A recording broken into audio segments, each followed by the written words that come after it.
Hey guys, so I'm so excited to continue Stuart Little with y'all and finish the book. We were a good bit of the way through. We were more than halfway through, and we ended at, I believe, at chapter 12, the schoolroom. So up until this point, we've met Stuart, we've met the Littles, we've met their cat Snowbell, and the Angora cat that is friends with Snowbell, that they were both trying to hurt Margalo, remember Stuart's little birdie friend. And so Margalo ended up flying away, and Stuart got really upset. They looked everywhere for her, but they couldn't find her. She flew north, and we know that from chapter 10. And then in chapter 11, Stuart goes out and he decides that he's going to go find Margalo by himself, right? And so he packs up his little stuff and he leaves the house and he ends up going to find the doctor that owned the boat, the Wasp, that Stuart won that race with, remember? So he finds his friend, the dentist, and he finds himself with this little tiny toy car that the dentist had made. And he explains to the dentist what he was supposed to be doing and why he's looking for his friend.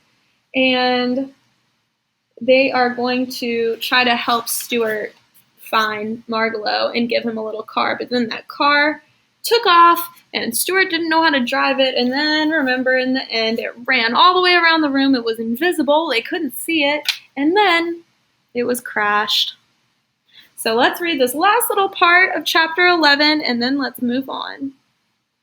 What a mess, groaned the doctor.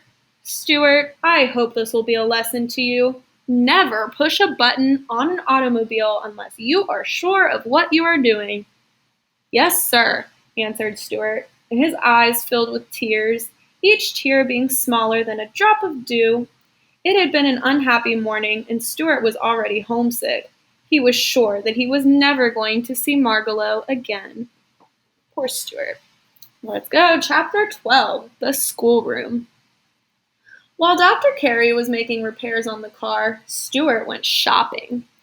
He decided that since he was about to take a long motor trip, he should have the proper clothes. He went to a doll's shop, where they had things which were the right size for him, and outfitted himself completely. He got new luggage, new suits, new shirts, and accessories. He charged everything and was well pleased with his purchases. That night, he slept at the doctor's apartment. And there's Stuart in all his new clothes. The next morning, Stuart started early to avoid traffic. He thought it would be a good idea to get out on the road before there were too many cars and trucks. He drove through Central Park to 110th Street, then over to the west side, and north to the Sawmill River Parkway. The car ran beautifully, and although people were inclined to stare at him, Stuart didn't mind. He was very careful not to press the button which had caused so much trouble the day before. He made up his mind that he would just never use that button again. Just as the sun was coming up, Stuart saw a man seated in thought by the side of the road. Stuart steered his car alongside, stopped, and put his head out. "Are you worried about something, aren't you?" said Stuart. "Yes, I am," said the man, who was tall and mild. "Can I help you in any way?" asked Stuart in a very friendly voice. The man shook his head. "It's an impossible situation, I guess," he replied. "You see, I'm the superintendent of schools in this town." "But that's not an impossible situation," said Stuart. "It's bad, but not impossible." "Well," continued the man, "I've always got problems that I can't solve. Today, for instance, one of my teachers is sick. Miss Gunderson, her name is. She teaches number 7 school. I've got to find a substitute for her, a teacher who will take her place." "What's the matter with her?" asked Stuart. "I don't know exactly. The doctor says she may have rhinestones," replied the superintendent. "Can't you find another teacher?" asked Stuart. "No, that's the trouble. There's nobody in this town who knows anything. No spare teachers, no anything, and school is supposed to begin in an hour." There's the sad man along the side of the road, and Stuart is trying to help him. I will be glad to take Miss Gunderson's place for a day if you would like, suggested Stuart agreeably. The superintendent of schools looked up. Really? Certainly, said Stuart. I'm glad to. He opened the door of the little car and stepped out. Walking around to the rear, he opened the baggage compartment and took out his suitcase. If I'm to conduct a class in a schoolroom, I'd better take off these motoring togs and get into something more suitable, he said. Stuart climbed up the bank and went into the bushes and was back in a few minutes wearing a pepper and salt jacket, old striped trousers, a Windsor tie, and spectacles, which are little glasses. He folded his other clothes and packed them away in the suitcase. Do you think you can maintain discipline? Asked the superintendent. Of course I can, replied Stuart. I'll make the work interesting and the discipline will take care of itself. Don't worry about me. So the man thanked him and they shook hands. At 9:15, the scholars had gathered in school number 7. Now the scholars would be students. When they missed Miss Gunderson and word got round that there would be a substitute, they were delighted. A substitute? Somebody whispered to somebody else. A substitute, a substitute. News traveled fast, and soon everyone in the schoolroom knew that they were all to have a rest from Miss Gunderson for at least a day, and were going to have the wonderful experience of being taught by a strange teacher whom nobody had ever seen before. Stuart arrived at 9. He parked his car briskly at the door of the school, stalked boldly into the room, found a yardstick leaning against Miss Gunderson's desk, and climbed hand over hand to the top. There he found some ink, a pointer, some pens and pencils, a bottle of ink, some chalk, a bell, 2 hairpins, and 3 or 4 books. Stuart scrambled nimbly up to the top of the stack of books and jumped for the button on the bell. His weight was enough to make it ring, and Stuart promptly slid down, walked to the front of the desk, and said, "Let me have your attention, please." The boys and girls crowded around the desk to look at the substitute. Everyone talked at once, and they seemed to be very much pleased.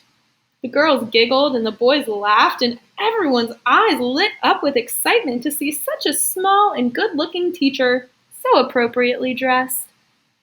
"Let me have your attention, please," repeated Stuart. "As you know, Miss Gunderson is sick, and I am taking her place." "What's the matter with her?" asked Roy Hart eagerly. Here's Stuart on the desk. Oops. "Vitamin trouble," replied Stuart. "She took vitamin D when she needed vitamin A, and she took B when she was short of C, and her system became overloaded with riboflavin, thiamine, hydrochloride, and even with pyridoxine, the need for which in human nutrition has not been established. Let it be a lesson for all of us." He fiercely looked at the children, and they made no more inquiries about Miss Gunderson. That means they had no more questions, because they probably didn't know what he was talking about. Now, before we move on, I want you to think what you would do if a mouse walked in to substitute our class. How strange. He glared fiercely at the children. They made no more inquiries about Miss Gunderson. "Everyone will now take his or her seat," commanded Stuart. The pupils, or students, filed obediently down the aisles and dropped into their seats, and in a moment there was silence in the classroom. Stuart cleared his throat. Seizing a coat lapel in either hand to make himself look like a professor, Stuart began, "Anybody absent?" The students shook their heads. "No." Here's the students sitting in their desks. "Anybody late?" They shook their heads. "Very well," said Stuart. "What's the first subject that you usually take up in the morning?" "Arithmetic," shouted the children. Now that is also what we know as math. "Arithmetic? Bother arithmetic," snapped Stuart. "Let's skip it." There were wild shouts of enthusiasm at this suggestion. Everyone in the class seemed perfectly willing to skip arithmetic for one morning. What do you study next?" asked Stuart. Spelling, cried the children. Well, said Stuart, a misspelled word is an abomination in the sight of everyone. I consider it a very fine thing to spell words correctly, and I strongly urge every one of you to buy a Webster's Collegiate Dictionary and consult it whenever you are in the slightest doubt. So much for spelling. What's next? The scholars were just as pleased to be let out of spelling as they were about arithmetic, and they shouted for joy. And everybody looked at everybody else and laughed and waved handkerchiefs and rulers, and some of the boys threw spitballs at some of the girls. Stuart had to climb onto the pile of books again and dive for the bell to restore some order. What's next? He repeated. Writing, called the students. Goodness, said Stuart in disgust. Don't you children know how to write yet? Certainly we do, yelled one and all. Well, so much for that then, said Stuart. Social studies comes next, cried Elizabeth Gardner eagerly. Social studies? Never heard of 'em, said Stuart. Instead of taking up any special subject this morning, why wouldn't it be a good idea if we just talked about something? The students glanced around at each other with expectancy. Could we talk about the way it feels to hold a snake in your hand and then it winds itself around your wrist? Asked Arthur Greenlaw. We could, but I'd rather not, replied Stuart. Could we talk about sin and vice? Pleaded Leda Lacey. Nope, said Stuart. Try again. Could we talk about the fat woman at the circus and that she had hair all over her chin? Begged Isidore Feinberg. No, said Stuart. I'll tell you. Let's talk about the king of the world. He looked all around the room hopefully to see how the children liked that idea. There isn't any king of the world, said Harry. What's the difference? Said Stuart. There should be one. Kings are old-fashioned, said Harry. Well, all right then, let's talk about the chairman of the world. The world gets into a lot of trouble because it has no chairman, and I would like to be chairman of the world myself. You're too small, said Mary Bendix. Oh, fish feathers, said Stuart. Size has nothing to do with it. It's temperament and ability that count. The chairman has to have ability, and he must know what's important. How many of you know what's important? Up went all the hands. Very good, said Stuart, putting one leg across the other and shoving his hands in the pockets of his jacket. Henry, you tell us what is important.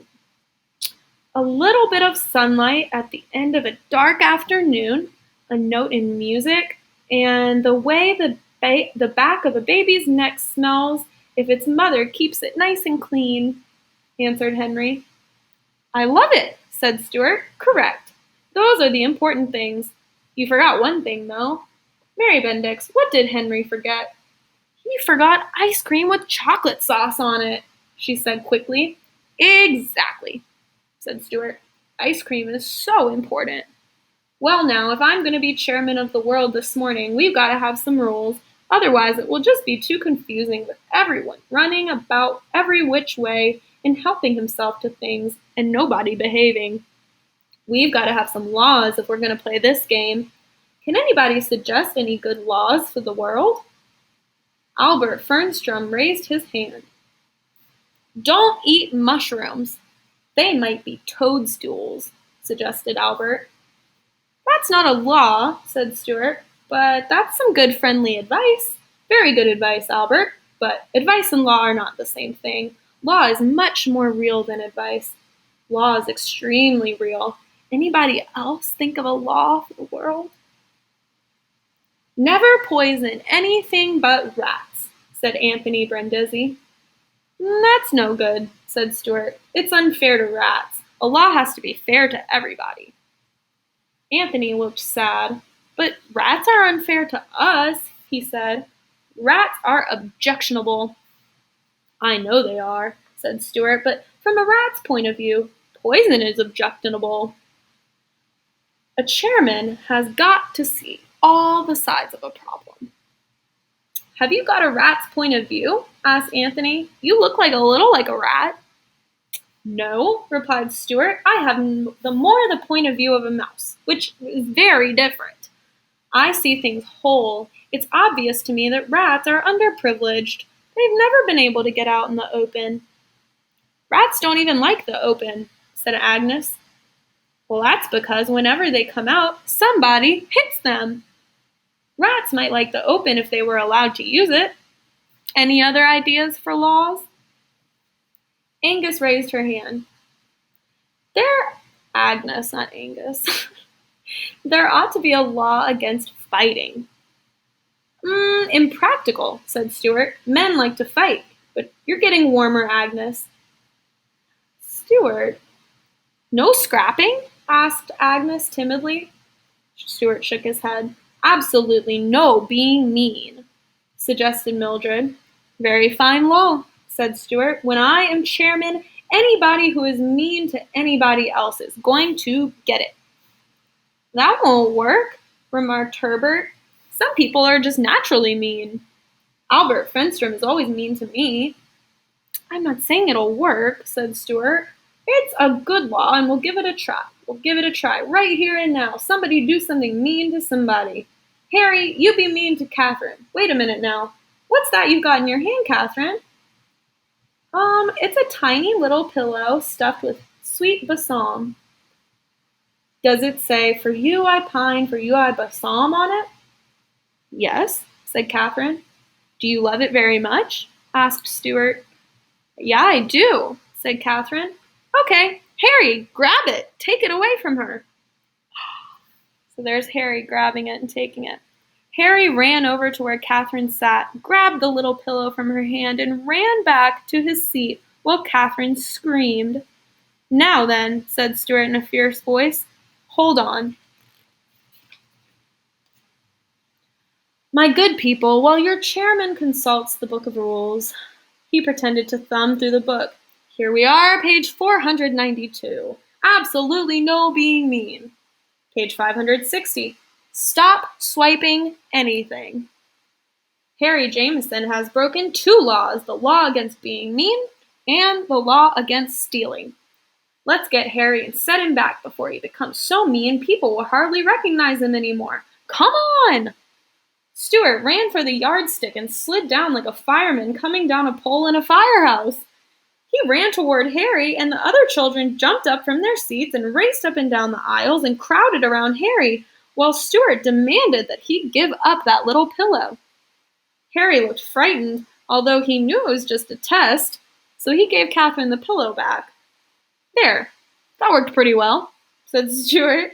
No being mean is a perfectly good law. He wiped his face with his handkerchief, for he was quite warm for the exertion of being chairman of the world. It had taken more running and leaping and sliding than he had imagined.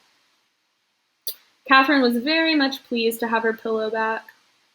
Let's see that pillow a minute, said Stuart, whose curiosity was beginning to get the better of him. Catherine showed it to him. It was about as long as Stuart was high, and Stuart suddenly thought, what a sweet-smelling bed it would make for himself. He began to want the pillow himself. That's a very pretty thing, said Stuart, trying to hide his eagerness. You don't want to sell it, do you? Oh, no, replied Catherine. It was a present to me. I suppose it was given to you by a boy you met at Lake Hoptacong last summer, and it reminds you of him, murmured Stuart dreamily. Yes, it was, said Catherine, blushing. Ah, said Stuart. Summers are wonderful, aren't they, Catherine? Yes, and last summer was the most wonderful summer I've ever had in all my life. I can imagine, replied Stuart. So you're sure you wouldn't want to sell that little pillow? Catherine shook her head. I don't blame you, replied Stuart. Summertime is important. It's like a big light of sunlight. Or a note in music, said Elizabeth. Or the way the back of a baby's neck smells if its mother keeps it clean, said Marilyn. Stuart sighed. Never forget your summer times, my dears, he said. Well, I've got to be getting along. It's been a Pleasure to know you all. Class is dismissed." Stuart strode rapidly to the door, climbed into the car, and with a final wave of his hand, he drove away in a northerly direction, while the children raced along inside and screamed, "Goodbye, goodbye, goodbye." They all wish that they could have a substitute every day instead of Miss Gunderson. And there's Stuart racing away. Chapter 13, The Ames Crossing. So we will be back with chapter 13 later.